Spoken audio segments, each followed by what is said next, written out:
લોકસભાની સામાન્ય ચૂંટણીમાં વધુમાં વધુ મતદારો મતદાન કરે તે માટે સુરત જિલ્લા ચૂંટણી તંત્ર દ્વારા અનેકવિધ સુવિધાઓ ઉપલબ્ધ કરાવવામાં આવી છે।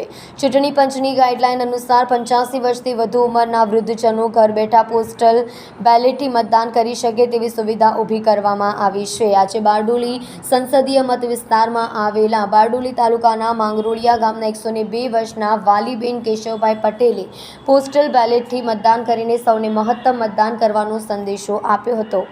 વાલીબેનના 74 વર્ષના પુત્ર ગોવિંદભાઈ પટેલ કહે છે કે મારી માતા દર ચૂંટણીમાં અચૂક મતદાન કરે છે। છેલ્લા 6 મહિનાથી થોડા અશક્ત થયા છે।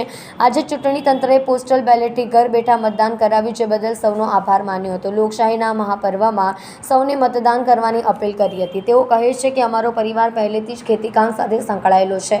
મારી માતા વર્ષોથી વહેલા ઉઠીને પ્રભુ ભજન, પશુપાલન, ખેતીકામ કરતા તેમજ તેમના ઘરનું જ ભોજન લેતા જતી હાલ પણ તેઓ નિરોગી જીવન જીવી રહ્યા છે।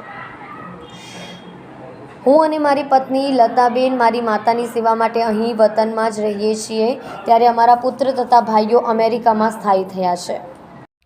કલ્પેશ રાણા સાથે જોતા રહો ન્યૂઝ 9 ગુજરાતી, સુરત।